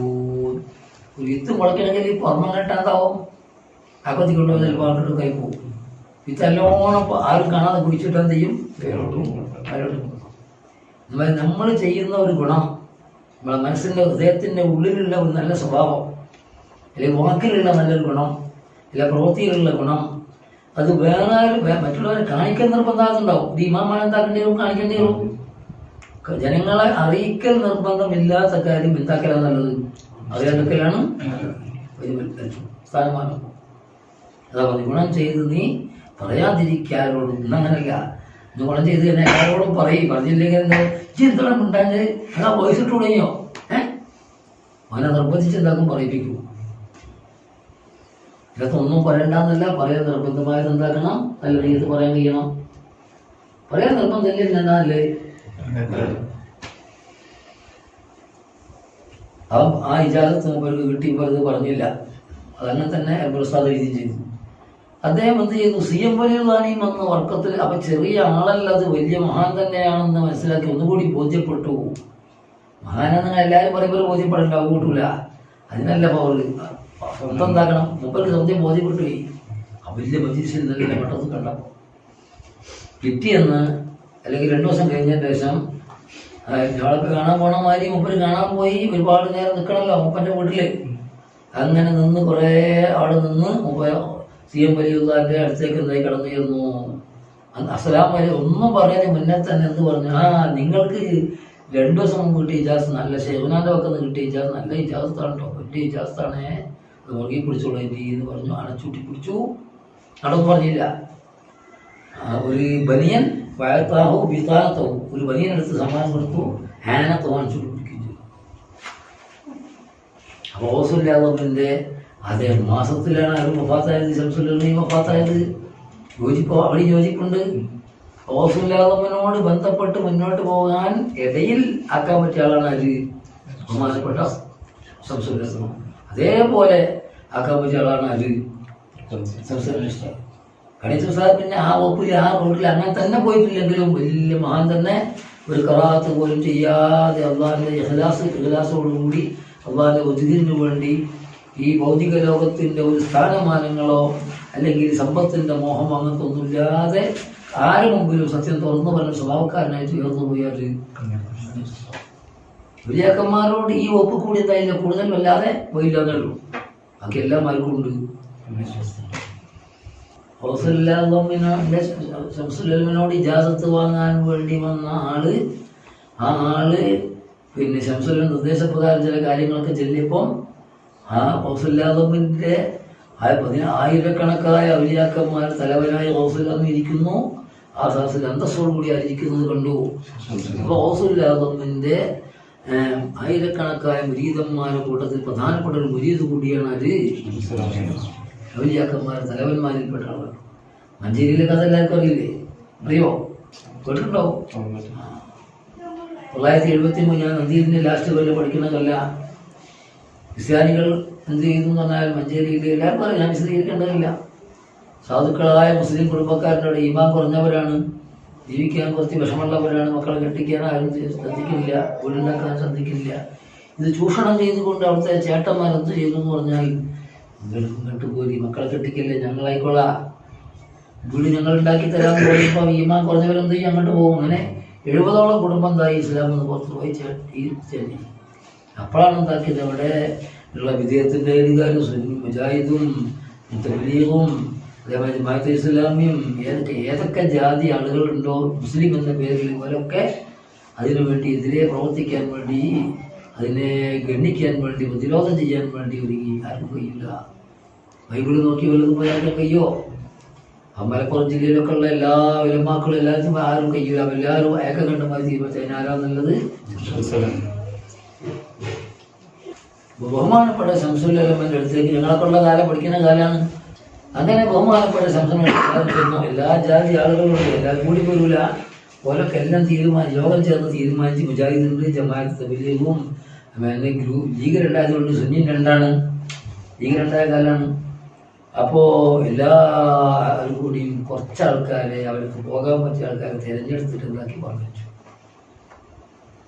ബഹുമാനപ്പെട്ട ശേഷം ഞാൻ ശംസുല്ലമത്ത് എന്നിട്ട് പറഞ്ഞു, ഇങ്ങനെയൊക്കെ സംഭവമുണ്ട്, ആ സംഭവമായിട്ട് ഞാൻ അറിഞ്ഞിട്ടുണ്ട്, അതുകൊണ്ട് അത് നമുക്കൊരു ഗണന പ്രസംഗം അതിന് മറുപടി നമുക്ക് എന്തായാലും ചേട്ടന്മാർക്ക് കൊടുക്കണം, നിങ്ങൾ വരണം. മലപ്പുറം ജില്ലയിൽ അവിടെ ഒക്കെ എമ്പാടും ആലിമ്യങ്ങളില്ലടോ, എന്തിനറ്റത്തേക്ക് വന്നത് തലതാത്തി. ചിലകളൊക്കെ മനസ്സിലുള്ളതാണാ പറഞ്ഞ്, ചില ആളുകളെ മനസ്സിലുള്ളതാണാ പറഞ്ഞ്. അപ്പോൾ ശരി, എന്നാൽ പിന്നെ ഞാൻ വരാം, വേറെ ആരും വേണ്ടാന്ന്, ഞാൻ വരാം, വേറെ ആരും വേണ്ടാന്ന്. അങ്ങനെയാണ് ബഹുമാനപ്പെട്ടത്. അന്ന് നമ്മളെ ഉമറുൽ ഖാദിരി ശംസുലുലമന്റെ അഞ്ചനല്ലേ, ഉമറുൽ ഖാദിരിന്റെ മകൻ ഇ കെ മുഹമ്മദ് ആലിമി മരിച്ചുപോയി. നമ്മളെ എഴുതാലിമിൽപ്പെട്ട ആളാണ്. അപ്പോ ബഹുമാനപ്പെട്ട ശംസുലുലമ അവിടെ ചെന്നു. ആ സമയം പോകുന്ന ദിവസം എൻ്റെ കൂടെ ശരിക്കായിരുന്ന ഉമറുൽ ഖാദിരി തങ്ങളുടെ മകൻ, വലിയ സമാജ ചികിത്സക്കാരാണ് അവർ വീട്ടിലെന്തോ അവരെ പെങ്ങൾക്ക് അഥവാ ഉമറുൽ ഖാദിരിൻ്റെ മകൾക്ക് പിശാചിൻ്റെ എന്തോ ബുദ്ധിമുട്ടുണ്ടായതുകൊണ്ട് ഒരു മോതിരിക്കല്ലിൽ നോക്കണ പണിയുണ്ടെങ്കിൽ കിടണം, അങ്ങനെ പലയാതി പണിയുണ്ട്. അതിൽ ശേഖന്മാരൊക്കെ ഹാജരാക്കിയിട്ട് ശൈത്താനെന്താക്കണമെങ്കിൽ പണിയില്ല. ഞങ്ങൾ 14 ആളുണ്ട്, 14 ആളും 14 ആളും ഇങ്ങോട്ട് പോയി മഞ്ചേരിക്ക് പോയി. ആ മൂപ്പര് 2-3 ദിവസമായി എല്ലാ ദിവസവും നന്ദിന്ന് വൈകുന്നേരം അസറിൻ്റെ ശേഷം വീട്ടിൽ പോകും. എന്നിട്ട് രാവിലെ ക്ലാസ്സിന് എത്തലാണ്. നമ്മൾ എവിടേക്ക് പോയേ, മഞ്ചേരിയിലേക്ക് പോയ അന്ന് മൂപ്പരങ്ങനെ തന്നെ ഞാൻ അങ്ങോട്ട് പോയി, വരാൻ പോകുന്നുണ്ടായി. ഞാൻ അങ്ങോട്ട് പോയി അവിടെ ശേഖന്മാരെ ഹാജരാക്കിയിട്ട് ആരും വരുന്നില്ല, മനസ്സിലായില്ല, ഒരാളും വരുന്നില്ല. ഒരാളും വരാഞ്ഞാൽ പിന്നെ സങ്കടപ്പെട്ടൊരു വിളിയുണ്ട്. ആ വിളി വിളിച്ച് അഴുകയും വന്നിട്ട് എന്തെങ്കിലും തകരാറിനെ പറഞ്ഞു പോകും. അങ്ങനെ അയൽക്കാട് സിറാജുദ്ദീൻ ഷേഖാണ് ഹാജറായ ഉമറാജിൻ്റെ ഷേഖ്. അതായിട്ട് പറഞ്ഞു, ഇവിടെ നിന്നൊരു പരിപാടി നടത്താൻ പാടില്ല, അള്ളാഹു റസൂൽ വരെ മഞ്ചേരിയിലാണ്, ഇവിടെ മഞ്ചേരിക്ക് പോയിക്കൊള്ളുന്നത്. ശംസുലുലമന്റെ ആസാസിൽ ആര് വരെ വരികയാണ്? ഞങ്ങളിങ്ങനെ നല്ല രസത്തിൽ ശിവനാൻ്റെ ആ പ്രസംഗം അറിയാൻ നല്ലപോലെ കേൾക്കാണ്. അവർ ശിവന ഇംഗ്ലീഷിൽ വലിയ ഉഷാറാണല്ലോ, ഭയങ്കരല്ലേ. ബഹുമാനപ്പെട്ട ശംസുലുലമ ഞങ്ങൾ ആ പ്രസംഗത്തിൽ ഒരു ഇംഗ്ലീഷൊക്കെ കേട്ടാകെ, do not touch our prophets or our Quran. ഞങ്ങൾ നബിനെയോ ഞങ്ങളെ കൂടെ തൊട്ട് കളിക്കരുത്. ആ ഒറ്റ വാക്കേ പറഞ്ഞിട്ടുള്ളൂ. അത് ഓരൊക്കെ ഇംഗ്ലീഷിൻ്റെ ആളുകളൊക്കെ ഉണ്ടായത് കൊണ്ട് കുഴപ്പം. ഞാൻ പ്രസംഗമെല്ലാം കഴിഞ്ഞപ്പോൾ ഞാൻ പ്രസംഗം കേട്ടുകൊണ്ടിരിക്കുന്ന സമയത്തുണ്ട് വീട്ടിലേക്ക് പരിപാടിക്ക് പോയ ആളില്ലേ, മൂപ്പര് അങ്ങോട്ട് വരുന്ന മഞ്ചേരിക്ക്, കാരണം വരാൻ പറഞ്ഞാണല്ലോ. വന്നിൻ്റെ ആ ബെഞ്ച് ഒരു ചെറിയ ഒഴിവുണ്ട്, പാടാൻ എങ്ങനെയോ കടന്നു വന്ന് അവിടെ ഇരുന്നു. ഇങ്ങനെ പോകുന്നു, ഒരു അത്ഭുതം ഉണ്ടായില്ല. മൂപ്പര് പറഞ്ഞു, ഞാൻ കണ്ടു. അങ്ങനെ ശേഖന് വഫാത്തായി, ശംസുലുലമ വഫാത്തായി, ഉസ്താദുമായിട്ട് ബന്ധപ്പെടുത്തി നമ്മളെ വഫാത്തായി. ശംസുലുലമ വഫാത്തായതിന് ശേഷം ഉസ്താദിനെത്തി ഞങ്ങളിങ്ങനെ പോകുമ്പോൾ നമ്മളെ ബാബുത്തങ്ങൾ ബന്ധപ്പെട്ട പലരും അവരോട് ഞങ്ങളെ ശേഖനെ പറഞ്ഞു, നിങ്ങൾക്ക് ശേഖനാൻ അറിയാമെന്ന് വെച്ചു. അതിൽ ഉസ്താദുമാട്ടില്ല. മഞ്ചേരിയിൽ ക്രിസ്ത്യാനികളുമായിട്ടുള്ള ഏറ്റുമുട്ടലിലെ ആ ഗണനത്തിൽ അള്ളാഹ് റസൂൽ വരെയുള്ള ആളുകൾ മുഴുവൻ വന്നിരുന്നു. അത് വലിയ മഹാനാണ്, ഞങ്ങൾക്ക് ചെയ്യാൻ വേണ്ടി ഇങ്ങോട്ട് പറഞ്ഞതാണ് അൽ ഉസ്താദ്. അപ്പോൾ ആദ്യം കേട്ടതൊന്നും തന്നെയായി. ഇന്ന് ഉസ്താദ് വഫാത്താൻ ഉസ്താദിൻ്റെ മൗലൂദിൽ ഉസ്താദ് പറഞ്ഞ കാര്യം എന്തായിരുന്നു? ഉസ്താദ് മഹാന്മാരെ എത്തിക്കുന്നു, ശംസുലുലമന്റെ കാര്യം ഇപ്പം എല്ലാവരും വായിച്ചു കൊടുക്കണം. ഉസ്താദ് പറഞ്ഞു. അപ്പോൾ അള്ളാഹിൻ്റെ അമ്പിയാക്കളുള്ള വലിയ മഹാന്മാരാകുന്ന റസൂലുള്ളാഹി അടക്കമുള്ള ദിഫായ് ശൈഖ് അടക്കമുള്ള വലിയ അജ്മീർ ഖാജാ തങ്ങൾ അടക്കമുള്ള വലിയ മഹാന്മാർ വളരെ അടുത്ത ബന്ധമുള്ള ആളായിരുന്നു ബഹുമാനപ്പെട്ട ശൈഖുനാശം. ആരും പേടിക്കേണ്ട, ശംസുലുലമന്റെ അനുയായികളായിരുന്നതിൽ ആരും ഉണ്ടാക്കേണ്ട, പേടിക്കേണ്ട. ചിലപ്പം ഫലം കണ്ടില്ല എന്നൊരു എന്താ കാരണം നമ്മൾ നടപടി മോശമായിട്ടാണ് കേസവിൻ്റെ പ്രവർത്തകന്മാർ. അപ്പം ഏത് വകുപ്പുള്ള ആളാണെങ്കിലും ഹറാമ് നമ്മൾ ഒഴിവാക്കണം. അതാർക്കും ഇഷ്ടമുണ്ടാവില്ല, അള്ളാഹ്ക്ക് ഇഷ്ടമില്ല, റസൂലുള്ളാഹിക്ക് ഇഷ്ടമുണ്ടാവില്ല, വിദേശികൾക്ക് ഇഷ്ടമുണ്ടാവില്ല. നമ്മൾ ഏത് ഔലിയാക്കന്മാരും മദ്ഹാനോ പറയുന്നെങ്കിൽ അവർക്കൊന്നും ഇഷ്ടമുണ്ടാവില്ല. അവർക്ക് ഇഷ്ടമില്ലാത്ത പണി കരുതിക്കൂടി നമ്മളിങ്ങനെ പിന്നെ കമ്പനി കൂടുമ്പോൾ അതൊക്കെ അധികം വരിക. ഒറ്റക്ക് തന്നാൽ പോതിണ്ടെങ്കിലും കമ്പനി കൂടി അങ്ങനെ ഹറാം വല്ലതും ചെയ്യുകയാണെങ്കിൽ, അറിഞ്ഞുകൊണ്ട് ചെയ്യുകയാണെങ്കിൽ ഒരു വലിയ തിരിഞ്ഞില്ല, മനസ്സിലായില്ല. ഒരു മധു കൊണ്ട് എന്തുണ്ടാവില്ല, പിന്നാവിലും അങ്ങനെ ജീവിച്ച് പോകും. മണം വരും, ദോഷം വരും, അങ്ങനെ പോകും. നമ്മളൊക്കെ അതിൻ്റെ ആളാൽ പറഞ്ഞെടുക്കലുണ്ടാവും. പിന്നെ പൊരുത്തക്കേടുണ്ടാവില്ല. എന്തുകൊണ്ട്? എതിരുള്ള കൂട്ടരല്ലല്ലോ. അങ്ങനെ പണം നമുക്ക് തന്നോ, അൽഹംദുലില്ലാ. കൃത്യം കെടാതെ കഴിച്ചതായത് വലിയ ഭാഗ്യം. ഇനി മരണം വരെ കൃത്യം കെടാതെ കൂടുതൽ ഗുരുത്വത്തിലായിട്ട് മുന്നോട്ട് പോകാൻ തൗഫീഖ് നൽകട്ടെ.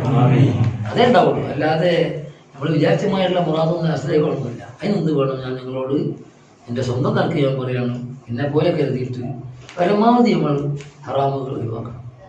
മൊബൈലൊക്കെ നമ്മൾ പെണ്ണുങ്ങളെ പലതും കാണൂലേ? ഇതെല്ലാ സംഗതി എന്തിലുണ്ടാകും? മൊബൈലുണ്ടാകും. അപ്പോൾ അങ്ങനെ മൊബൈലിൽ നിൽക്കും അല്ലാത്ത നമ്മൾ പുറത്തിറങ്ങിയാലുള്ള നമ്മളെ ബന്ധത്തിനനുസരിച്ചൊക്കെ ഹറാമുകൾ നമ്മൾ പലതും ഗീബത്ത് പറയൽ, വെറുതെയെങ്കിലും ആരാൻ്റെ ആവശ്യമില്ലാതെ കുറ്റം പറയാം, ഗീബത്ത് പറയൽ, പെണ്ണുങ്ങളുമായുള്ള ബന്ധങ്ങൾ, അല്ലെങ്കിൽ വേണ്ടാത്ത രൂപത്തിൽ ചെക്കന്മാരുള്ള ബന്ധങ്ങൾ, അല്ലെങ്കിൽ അതേമാതിരി സാമ്പത്തികമായ മറ്റ് പ്രശ്നങ്ങൾ, അല്ലെങ്കിൽ വാജിബ് ഒഴിവാക്കൽ. ഹറാമ് ചെയ്യുമ്പോൾ തന്നെയാണ് എന്താക്കലും വാജിബ് ഒഴിവാക്കുക. ഹറാമ് ചെയ്യുക ഏതെങ്കിലും ഒന്നെങ്കിലും, വാജിബ് ഏതെങ്കിലും ഒന്ന് ഒഴിവാക്കുക, അല്ലെങ്കിൽ ഉമ്മൻ്റെ വാപ്പൻ്റെ ഉസ്താദുമായി കുരുത്തക്കേടുണ്ടാവുക, ഇങ്ങനത്തെ സംഗതി വല്ലതും ഉണ്ടായിക്കഴിഞ്ഞാൽ ഇതെന്തേ ഉണ്ടാവുള്ളൂ? ചടങ്ങായിട്ട് മാറിലേ ഉണ്ടാവുള്ളൂ. ആ യഥാർത്ഥ ഫലം അല്ലാഹു നമുക്ക് തരണം. അതിന് നമ്മളെന്താവണം? അങ്ങനെ ഒന്ന് മനസ്സ് മാറി എന്ന തോതിൽ ശംസുലമനെ വിളിച്ചു നോക്കി നമുക്കൊക്കെ 100 അനുഭവം നന്നായി എന്ന് പറയില്ല. അനുഭവം കാണിച്ചത് കൊണ്ട് കുറച്ചുകൂടിയൊക്കെ കിട്ടും. എനിക്ക് ഇന്ന അനുഭവങ്ങൾ എമ്പാടുണ്ട്. ഞാൻ പലപ്പോഴും പറയാറുണ്ട്. ഒന്ന് രണ്ടോ പറയണോ? ബഹുമാനപ്പെട്ട ശൈഖുനാ ശംസുല്ലമ ജാമിയ നൂരിയയിൽ ഉള്ള സമയത്ത് ഞാൻ അവിടെ എൻ്റെ ഉസ്താദ് അവിടെ കൊണ്ടാക്കി. 1975 2 കൊല്ലം അവിടെ പഠിച്ചു. 6ാം ക്ലാസ്സിൽ 4 കൊല്ലം പഠിക്കണം. 5ലും 6ലും അവിടെ പഠിച്ചപ്പോൾ അതിലൊന്നും ശംസുലമൻ്റെ ക്ലാസ്സില്ല. 7ലും 8ലും മാത്രമേ ആ ക്ലാസ്സുള്ളൂ. എന്നാൽ അവരെ പോക്കും വരവും ഇങ്ങനെ നോക്കിക്കൊണ്ടിരിക്കും. വലിയൊരാളാണ് നമ്മൾ മനസ്സിലാക്കി. ബാക്കിയുള്ള സ്ഥാപനമാർക്കേ ക്ലാസ്സുള്ളൂ. അപ്പം 5ഉം 6ഉം കഴിഞ്ഞ് 6ഉം 7ഉം കഴിഞ്ഞിട്ട് 8ാം ക്ലാസ്സിലേക്ക് 8, 9 ഈ 8ലേക്ക് മുത്തവ്വലിലേക്ക്, അറബിയിൽ മുത്തവ്വൽ എന്നാ പറയാ. മുത്തവ്വൽ 2 കൊല്ലം, ഡിഗ്രി 2 കൊല്ലം എന്നാലും മുത്തവ്വൽ 2 കൊല്ലം. 1ാം കൊല്ലം 8 എന്നതിന് 2ാം കൊല്ലം 9. മുത്തവ്വലിലേക്ക് ജയിക്കണ കൊല്ലം റഹ്മാനെ വലിയ സന്തോഷത്തിലാണ്. നല്ല ജയിച്ച് മാർക്കൊക്കെ കിട്ടിയിട്ട് നിങ്ങളെ 22 വയസ്സ്. അപ്പോൾ വരുന്ന കൊല്ലം ബഹുമാനപ്പെട്ട ശംസുലമൻ്റെ ക്ലാസ് കിട്ടുമല്ലോ എന്നുള്ള സന്തോഷം നിൽക്കുമ്പോഴാണ് ശംസുൽ ചെയ്യുന്നത് ജാമിയ ചെയ്യുന്നത്. അപ്പോൾ എൻ്റെ ഉസ്താദ് പറഞ്ഞിട്ടും വേറെ പല കാരണം കൊണ്ട് ഞാൻ എന്താക്കി അവിടെ നിന്ന് കൂടെ പോകുന്നു കുഞ്ഞു വന്നു. വേറെ ഉസ്താദ്മാരെ പറ്റും ചിന്തിക്കാതെ അവരെ കൂടെ കൂടാൻ ആഗ്രഹം ഉണ്ടായത് കൊണ്ട് എന്തായി 22 വയസ്സുള്ളപ്പോൾ ഞാൻ പോന്നു. എൻ്റെ മുത്തവ്വൽ 8 1ാം കൊല്ലം പൂച്ചക്കാട് ദർശനമാണ് 1 കൊല്ലം. അത് 78ലാണ്. 2ാമത് 79 എങ്ങോട്ട് വന്നതാണ്. പിറ്റത്തെ കൊല്ലം നന്ദിയിലേക്ക് പോകും. നന്ദിയിൽ പ്രിൻസിപ്പളായി. മുത്തവ്വൽ 2ാം കൊല്ലമാണ്. ആ കൊല്ലമാണ് എന്തുണ്ടാണ് മഞ്ചേരിയിലെ സംഭവമാണ്. അപ്പം ഞാൻ അവരെ കൂടെ പോരാൻ കാരണം എൻ്റെ കാഴ്ചപ്പാടിൽ ഉസ്താദിൻ്റെയും എന്നെ അവിടെ ചേർത്തിയ ഉസ്താദിൻ്റെയും കാഴ്ചപ്പാടിൽ അന്ന് ആ രൂപത്തിലുള്ള വലിയൊരു പണ്ഡിതനെ കാണാൻ പ്രയാസമാണ്. ശരീഅത്തിൻ്റെ ഏത് വകുപ്പിലുള്ള ഇൽമിലും ഭൗതിക ലോകത്തുള്ള ഭൗതിക വിജ്ഞാനങ്ങളിലും അതുപോലെ എല്ലാവരെക്കാളും ഉയർന്ന നിലവാരത്തിലാണ് മുമ്പിലെന്നും അദ്ദേഹം എന്നും. അതുപോലെ സംസാരിക്കാനുള്ള കഴിവ്, സംഘടിപ്പിക്കാനുള്ള കഴിവ്, അതുപോലെ വാദപ്രതിവാദം നടത്താനുള്ള കഴിവ്, അതിലൊക്കെ തന്നെ എല്ലാവരെയും ബഹുഭാഷ പണ്ഡിതനാകുക, ഈ വിഷയത്തിലെല്ലാം തന്നെ എല്ലാവരേക്കാളും മേലെയാണ് നമ്മൾ ആദ്യം തയ്ക്കുന്നത് മനസ്സിലാക്കുക. പക്ഷെ മൂപ്പരെ ഔലിയാക്കന്മാരോട് എത്ര ബന്ധമുണ്ട് എന്നുള്ളത് എന്താക്കിയില്ല, മനസ്സിലാക്കിയില്ല. അതുകൊണ്ടാണ് പോരല്ല. അങ്ങനെ അൽഹംദുലില്ലാ അള്ളാഹു പരിപൂർണ്ണ ഭാഗ്യത്തിലാക്കട്ടെ. അങ്ങനെ ഞാനവിടെ നന്ദിന്ന് പിന്നെ ജാമ്യന്ന് പോന്നപ്പോൾ ഞാൻ അല്ലാതെ പരിശോധിച്ചു പിന്നെ എന്തിനാ പോകുന്നതെന്നുള്ളത്. എൻ്റെ കൽബിൻ്റെ ഉള്ളിലൊന്നും ഇല്ലാത്തതുകൊണ്ട് ഞാൻ ജയിച്ചതാ. അതിനകത്തേക്ക് പോവും. ഉള്ളിൻ്റെ ഇങ്ങനെ ഓപ്പറേഷൻ ചെയ്തതിൻ്റെ ഉള്ളിൽ എന്തെങ്കിലും വേണ്ടാത്ത ലക്ഷ്യമുണ്ടോ എന്ന് നോക്കിയിട്ടുണ്ട്. പിന്നെയാണ് അതൊക്കെ പരിശോധന എന്ന് മനസ്സിലായത്.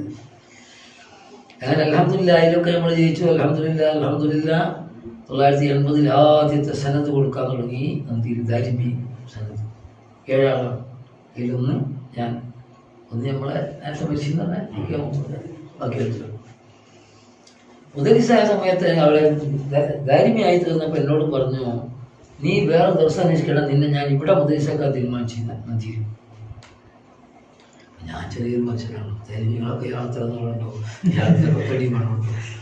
അപ്പോൾ നമുക്കൊരു കിതാബ് കിട്ടാത്ത വിഷമല്ല. കാരണം എന്താ വെച്ചാൽ എന്ത് ചോദിച്ചാൽ എന്താ ആളുണ്ടല്ലോ ചോദിച്ചു പറഞ്ഞാൽ മതി. നമ്മൾ ചെറിയ ഒരാളും വിദ്യാർത്ഥികൾ വലുതാകുമ്പോൾ നമുക്കൊരു കുട്ടിയൊരു മതിപ്പുണ്ടാവില്ലെന്നൊരു തോന്നലെന്ന് ഞാൻ പറഞ്ഞു. ഞാനിപ്പോൾ ഇവിടെ മുദരിസായാൽ എന്ന് പറഞ്ഞു. സായാലെന്താ നിന്നെ ഞാനല്ല മുദരിസാക്കണത്, ഏത് കിതാബും ശ്രദ്ധിക്കോ, എവിടെയെങ്കിലും വലിയ സംശയം വന്നാൽ എന്നെ വിചാരിച്ചാൽ മതി. ഇത് എന്നെ ആദ്യമൊന്നല്ല, എന്നെ വിചാരിച്ചാൽ മതി. ധൈര്യം അൽഹംദുലില്ലാ, എത്ര നന്ദി അവരോട് കാണിച്ചാലും മതിയല്ല. അങ്ങനെ മുദരിസായിട്ടൊരു കൊല്ലം കഴിഞ്ഞപ്പോൾ എൻ്റെ വീട്ടിലുള്ള വീട്ടിൽ സാമ്പത്തികമായിട്ട് കുറച്ച് വിഷമമുണ്ട്, കുടുംബപരമായിട്ട് രോഗം ബുദ്ധിമുട്ടുണ്ട്, എല്ലാം കൂടി ഇടങ്ങേറിലാണ് അവിടെ. അപ്പം ഞാൻ എന്ത് ചെയ്തു, എനിക്ക് ആകെപ്പാടെ 3 ആളോടാ ബന്ധം. ഒന്ന് അടവൂർ സി എം വരെ പോകാം, കാരണം ഇപ്പോൾ പറയില്ല ബന്ധപ്പെടാൻ. പിന്നെ ഉമറുൽ ഖാദിരി, അവരോട് തരീഖത്തിൻ്റെ ഇതൊക്കെ വാങ്ങിയത്, ശംസുലമ അവരെ അംഗീകരിച്ചത് കൊണ്ട്. പിന്നെ ശംസുലമ അവരോടും ചില ഇതൊക്കെ തന്നതുണ്ട്. അപ്പോൾ എൻ്റെ ഉസ്താദുമാർ ഷെയ്ഖുമാർ തന്നെ ഇപ്പോൾ ഈ 3 ആളാണ്. ഇപ്പം ഉസ്താദ് 94-ലാണ്, പിന്നെ ഇപ്പോൾ അവർ കുറേ കൊല്ലം കഴിഞ്ഞിട്ടാണ് അങ്ങോട്ട് ഏൽപ്പിച്ചത്. അതറിയില്ല. ഞാൻ ഒറ്റക്കിൻ്റെ റൂമിൽ നിന്ന് ചോറുന്നുമ്പോൾ നമ്മളൊക്കെ പറയല്ലോ, അല്ലാതെ ഇടങ്ങേറ് വന്നാൽ എന്ത് പറയാൻ, പഠിച്ചവനെ ഇതിൻ്റെ വിഷമങ്ങളൊന്നും കാണുന്നില്ലേ, ഞാനിന്നൊരു മനുഷ്യനായി പോയല്ലോ എന്നൊരു ആത്മകഥം ചെയ്യല്ലേ എന്ന മാതിരി ഞാൻ എന്ത് പറഞ്ഞു, ഒറ്റയ്ക്ക് ചോറുന്നുമ്പോൾ എൻ്റെ ഉസ്താദുമാരും ശൈഖന്മാരൊക്കെ വലിയ മഹാന്മാരാണല്ലോ, അവരാരും പഠിച്ചവൻ എന്നോട് എൻ്റെ കാര്യത്തിൽ റെക്കമെൻഡോ സഹായത്തൊന്നും ചെയ്യുന്നില്ലേ, എൻ്റെ വിഷമത്തിന് എന്തായാലും മാറ്റില്ലാത്തത്. ഞാൻ ആരും കേൾക്കാൻ പറഞ്ഞൊന്നുമല്ല, ഇതാക്കിയതാ സ്വന്തം ആത്മകഥ ചെയ്തതാണ്, ആരും കേൾക്കൂല. ബഹുമാനപ്പെട്ട ശൈഖനായ ശംസുലമ അന്ന് നന്ദിയിലുണ്ട്, പള്ളിയിലെ റൂമിലാണ്. ആ റൂമിൽ നിന്ന് ഒരാളെന്നെ വിളിക്കാൻ അയച്ചു. ഞാൻ ചോദിച്ച് തീർന്നില്ല. ഒരാൾ വന്നു, പലതിനും വിളിക്കാറുണ്ട്. ആദ്യം എവിടെ ചെയ്താലും ചിലപ്പോൾ എന്നെ വിളിക്കുക, പലതിനും വിളിക്കില്ല. ഒരാൾ ചോദിച്ച് തീർന്നതിന് മുന്നേ തന്നെ കൈയൊക്കെ കഴുകിയിട്ട് വേഗം കുപ്പായൊക്കെ ഇട്ടിട്ട് തായിപ്പോയി. റൂമിൽ എന്താണ് അത് വിഷമം കഴിച്ചിട്ടുള്ളത്? ഒന്നും ആ ചോദ്യം കേൾക്കണമെന്നില്ല. എന്താണ് എനിക്ക് വിഷമം കഴിച്ചത്? വേറെന്തോ ഒരു കാര്യത്തിന് വേണ്ടി വന്നപ്പോൾ എൻ്റെ കണ്ണും മൂറെല്ലാം കണ്ടിട്ട് എടുക്കാൻ തോന്നിച്ച് ചോദിച്ചതല്ല. ദുന്യാവിൽ അങ്ങനെ തന്നെയല്ലോ കുറേ ഉപദേശിച്ചില്ലേ. ദുന്യാവിൽ നമ്മൾ ഓരോ ആഗ്രഹം ഉണ്ടാകും നമുക്കല്ലേ. ദുന്യാവിൽ ഹലാലായ ആഗ്രഹം, പണ്ടത്തെ ആഗ്രഹം വേണ്ട കേട്ടോ. നല്ലൊരു പെണ്ണ് വേണം, ആഗ്രഹിച്ചൂടെ? ഭാര്യത്താരും പെണ്ണ് വേണം ആഗ്രഹിക്കാം. പറ്റിട്ടാ എനിക്ക് നല്ലൊരു ഒരു വീട് വേണം ആഗ്രഹിക്കാം, നല്ലൊരു ജോലി വേണം ആഗ്രഹിക്കാം, സഞ്ചരിക്കാൻ ഒരു വാഹനം വേണം ആഗ്രഹിക്കാം, നല്ല മക്കൾ വേണം ആഗ്രഹിക്കാം. അതെന്തിന് എതിരാവുന്നുള്ളൂ? ലോകത്തേക്ക് എതിരാവുന്നുള്ളൂ. ഇങ്ങനത്തെ ദുനിയാവിൻ്റെ ആഗ്രഹങ്ങളുള്ളവരാണ് നമ്മളൊക്കെ. ആണോ? ഈ ആഗ്രഹമുള്ള ആൾക്ക് ടെൻഷൻ നിർബന്ധമാണ്. അതല്ലെങ്കിൽ ഒന്നും ആദ്യമായിട്ട് ആഗ്രഹിച്ച് കിട്ടാൻ ടെൻഷനാവും. ചിലക്ക് വേഗം കിട്ടിയെന്നൊക്കെ, കിട്ടിയത് പോയാൽ കുറച്ച് ഞാൻ പോകില്ലേ, ഇപ്പോൾ ടെൻഷനാവും. എല്ലാം പെണ്ണാ കിട്ടി, സന്തോഷത്തിൽ നിൽക്കുകയാണ്. അതേപോലെ പെണ്ണുങ്ങൾക്ക് സുഖമായിട്ട് പോകുമ്പോൾ അള്ളാഹ് ടെൻഷൻ മാറ്റിയാൽ മാറുമോ? നല്ല ജോലിയായിരുന്നു, പക്ഷെ എന്തായി പോയി. അത് സേവനം പറയാ സംസാരം. ദുന്യാവിൽ അങ്ങനെയല്ലടോ. ദുന്യാവിൽ ഓരോ കാര്യം ആഗ്രഹം നമ്മളെ മനസ്സിലുണ്ടാകുമ്പോൾ ആ ടെൻഷൻ ലാസ്യമാണ്. അതിനൊക്കെ അങ്ങനെ ആരും ബുദ്ധിമുട്ടായിരിക്കില്ല. അത് സാറില്ല. അത് 5 നേരം നിൽക്കാരത്തിന് ശേഷം ഒരു സംഗതി ചെറിയ സൂറത്ത് 2-3 വട്ടം ഓതാൻ വേണ്ടി പറഞ്ഞു. ചെറിയക്കുള്ള ഇനി വിഷമങ്ങളൊന്നും ഉണ്ടാവില്ല. വിഷമങ്ങൾ വരുമ്പോൾ ചെല്ലാതായിക്കോളും, പോയിക്കോളും എന്നാണ് ഇതുപോലെ ചെല്ലുക. എനിക്കവിടെ എന്താ അല്ല അലഹമില്ല എന്താ ഉണ്ടായിരുന്നാൽ 2-3 സംഗതികൾ വന്നു. ഒന്ന്, എനിക്ക് ആദ്യം ഒരു കുറവുണ്ടായിരുന്നില്ല. ഞാനിത് കേൾക്കാൻ വേണ്ടി പറഞ്ഞതല്ലേ, ഇത് കേട്ടുപോകുന്നു. പെട്ടെന്ന് എൻ്റെ മനസ്സിൽ രണ്ടാമത് വന്നതെന്താണെന്ന് വെച്ചാൽ, അൽഹംദുലില്ല ഞാൻ പിടിച്ച കൊമ്പ് നല്ല ഉറപ്പുള്ള കൊമ്പ് തന്നെയാണ്. ഇത്ര വലിയ കഴിവുകളാണ് ഞാൻ ആദ്യം മനസ്സിലാക്കി. ഞാൻ പോകുന്നത് നന്നായി. ഞാൻ എവിടെയെങ്കിലും രഹസ്യമായിട്ട് വല്ലതും പറഞ്ഞാലോ വിചാരിച്ചാലോ അറിയാൻ കഴിവുള്ള ആളാണെന്ന് കൂടി അള്ളാഹു എനിക്ക് എന്താക്കി തന്നു. അവിടുന്ന് കേട്ടതല്ല, മനസ്സിലാക്കി തന്നല്ലോ. മൂന്നാമതൊരു കാര്യം സന്തോഷം എന്താണെന്ന് വെച്ചാൽ, സന്തോഷം പരിഹാരമാർഗമുണ്ടല്ലോ.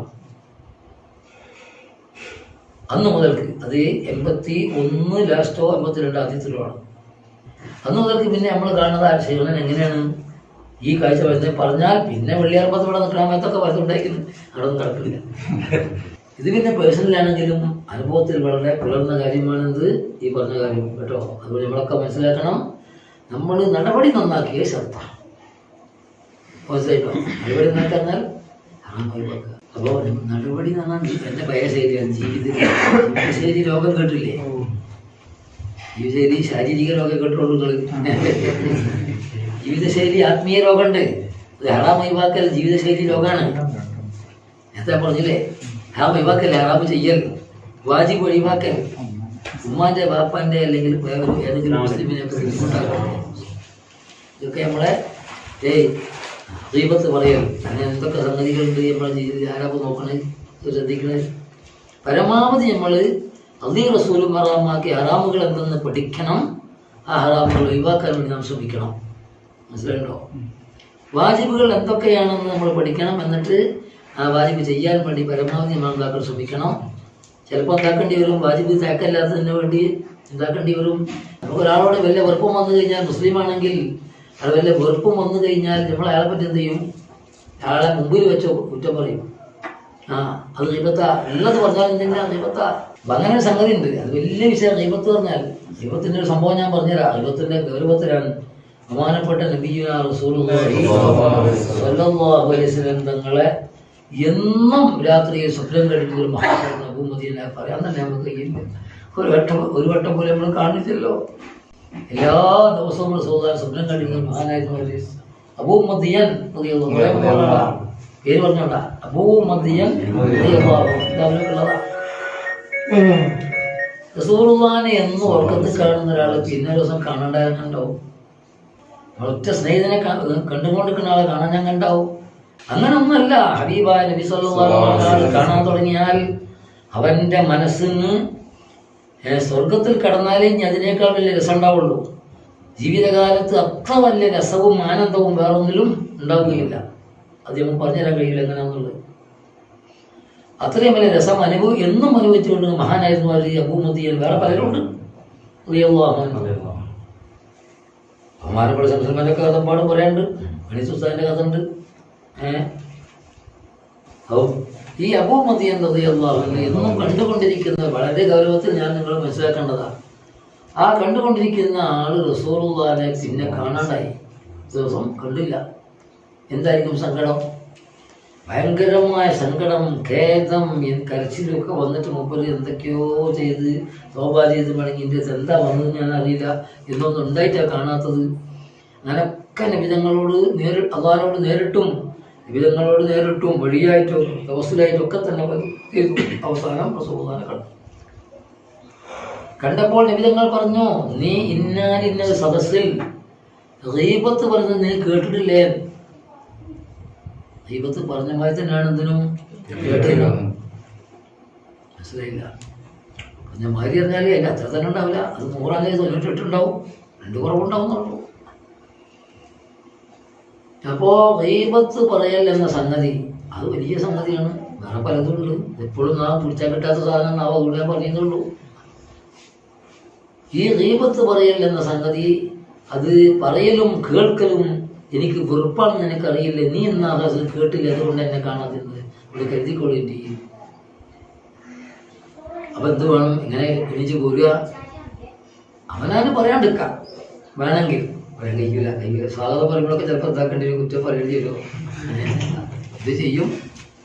ചിലപ്പോൾ അവനൊക്കെ പറഞ്ഞില്ലേ, ഒന്നും പറഞ്ഞിട്ട് കാര്യമില്ല. അതൊക്കെ നമ്മളിങ്ങനെ ഇന്ന് കൂടാതെ കഴിയില്ല എന്നൊക്കെ പറഞ്ഞിങ്ങനെ പോകുകയെന്നല്ലാതെ കാര്യത്തോടെ എടുക്കുമ്പോൾ മരണസമയത്താണ് എന്താ അറിയുക, അതുവരെയുള്ള ജീവിതത്തിൻ്റെ റിസൾട്ട് അറിയാം. മരണസമയം റൂഹ് തൊണ്ടക്കുയിലെത്തുന്ന സമയത്ത് എന്ത് ചെയ്യും? 70 കൊല്ലം ജീവിച്ചെങ്കിൽ, 60 കൊല്ലമാണ് ഇത്ര ജീവിച്ചെങ്കിൽ എൻ്റെ മുഴുവൻ റിസൾട്ട് അവിടെ ഇങ്ങനെ പൊതിഞ്ഞു. മഹാന്മാർക്ക് ജീവിതകാലത്ത് തന്നെ കാണിച്ചു കൊടുക്കും. ഒരുക്കുന്നതിന് വേണ്ടി മടങ്ങേണ്ടതിനെ മടങ്ങാൻ വേണ്ടിയൊക്കെ എന്ത് ചെയ്യും? നേരത്തെ കാണിച്ചു കൊടുക്കും. അങ്ങനെ കാണുന്നവരിൽ അള്ളാഹു നമ്മളെ പെടുത്തിട്ട് മരിക്കാൻ നേരം കണ്ടാൽ എന്താ ചെയ്യാൻ കഴിയില്ല. അള്ളാഹു കാത്ത് രക്ഷിക്കട്ടെ.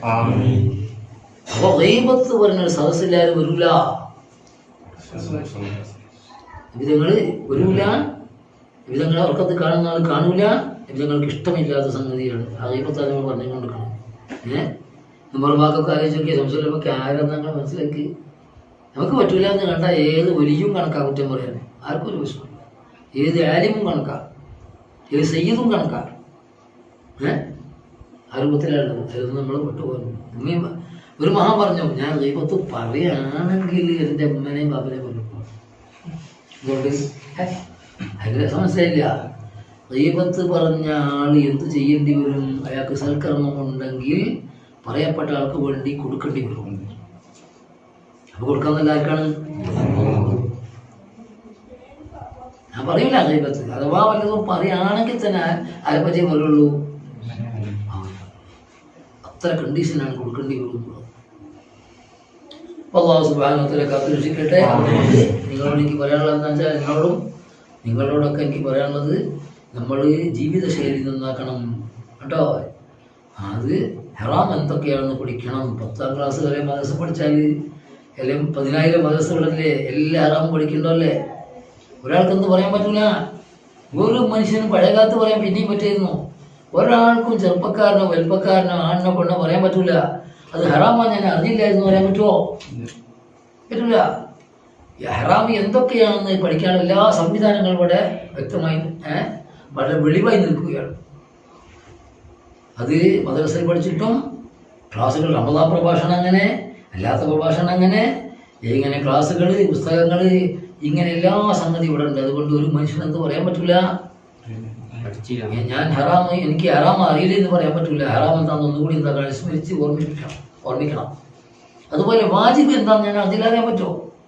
ആരൊക്കെ കുരുത്തമാണ് ഞാൻ സൂക്ഷിക്കേണ്ടതെന്നുള്ളത് അറിഞ്ഞില്ലാന്നറിയാൻ പറ്റുമോ? പറ്റൂല.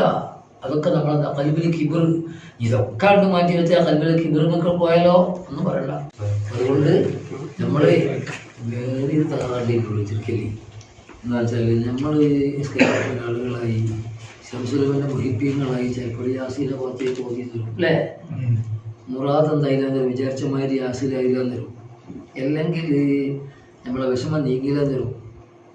അപ്പം അത് എന്തുകൊണ്ടാണെന്ന് മനസ്സിലാക്കാതിരുന്നാൽ നമ്മളെന്താണ്ട് അതിനോട് നേരത്തെ ഉള്ളത് ബഹുമാനം കുറഞ്ഞു പോകും. ശരിയല്ലേ? ഡോക്ടറത്ത് പോയാലും അങ്ങനെ തന്നെയല്ലേ നമ്മൾ നല്ല ഡോക്ടറെ പോയത്, നല്ല മരുന്ന് അയച്ചിട്ട് കുടിച്ചതാണ്. ഇവൻ്റെ അടുത്ത് കംപ്ലൈൻ്റ് ഉണ്ട്, ഇവനെന്താക്കേണ്ടതുണ്ട്, മധുരം ഒഴിവാക്കേണ്ടിയിരുന്നോ, കൊഴുപ്പ് ഒഴിവാക്കേണ്ടിയിരുന്നോ, അത് കൃത്യമായി മരുന്ന് കഴിക്കേണ്ടിയിരുന്നോ, അതൊന്നോ ചെയ്തതിൽ അവനറിയില്ല അതിനെപ്പറ്റൊന്നോ. അവനെപ്പറ്റി നല്ല അഭിപ്രായക്കാരനാ, സ്വന്തം നഫ്സിനെ പറ്റി അവനക്കൊന്നും ചെയ്യാൻ കഴിയില്ല അവിടെ ഈ ലോകത്ത്. അപ്പോൾ എന്ത് ചെയ്ത്, ഞാൻ വേറെ അവിടെ പോയി, ആ ഡോക്ടർ ഇപ്പത്തില്ല, വേറെ ആർക്കും മാറിക്കണ്ടിട്ടും കാര്യമില്ല, ഇവന് മാറില്ലല്ലോ എന്ന മാതിരി അള്ളാഹുവിൻ്റെ ഔലിയാക്കളുടെ ആരിഫീങ്ങളുമായി അമ്പിയാക്കളുമായി നാം ബന്ധപ്പെട്ട് അവരെ പേരിൽ യാസീനൊക്കെ ഓതി അതിയാ ചെയ്ത് അവരെ തപസ്സുലാക്കി ദുആ ചെയ്ത് കഴിഞ്ഞാൽ അതിന് എന്തുണ്ടാവും, ഫലമുണ്ടെന്നുള്ളത് നമ്മൾ അനുഭവത്തിലൊക്കെ കാണിച്ചെന്ന് പോയതാ. ഞാൻ എനിക്കൊന്നും കിടക്കില്ല, ഒരുപാടും കാണിച്ചു തന്നിട്ടുണ്ട്. 1, 2, 3 എന്നല്ല, പലർക്കും അനുഭവങ്ങളുണ്ട്. പക്ഷെ നമ്മൾ ചെയ്തു നോക്കുമ്പോൾ ചിലപ്പോൾ എന്തായാലും തരും, അതായത് ഭയം കാണാത്തതിൻ്റെ കാരണം എന്താ നമ്മൾ മനസ്സിലാക്കണം. നമ്മൾ എവിടെയെങ്കിലും വല്ല ഹറാമോ ചെയ്യുന്നുണ്ടോ നോക്കണം. ഒരു ഫലം തരൂല,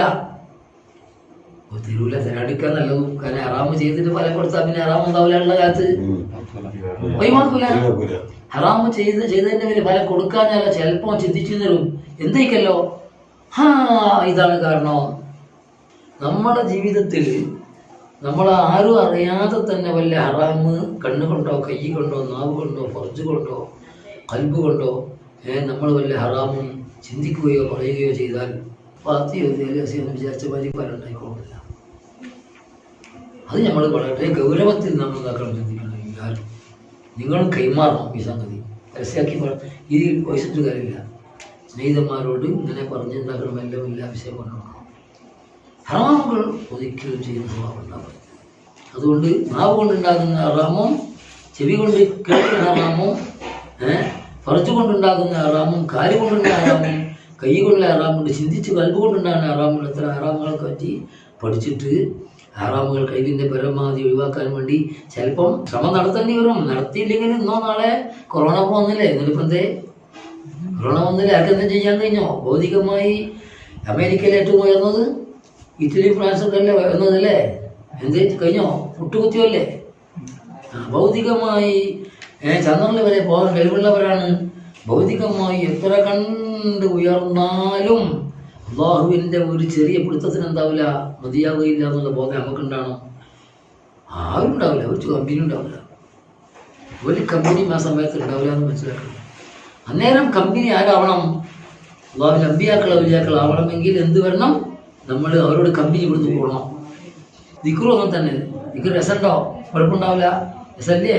കുഴപ്പമുണ്ടാവും.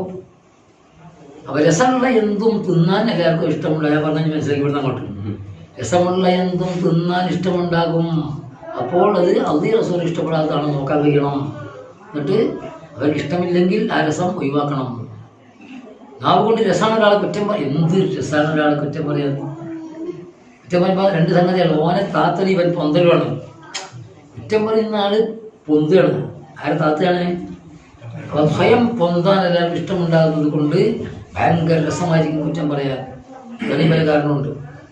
അതുകൊണ്ട് നാവ് കൊണ്ട് പറയാൻ രസം വരുന്ന സമയത്ത് ഇത് അനുവദിക്കപ്പെട്ട കാര്യമാണ് അല്ലെന്ന് എന്താക്കണം നോക്കണം.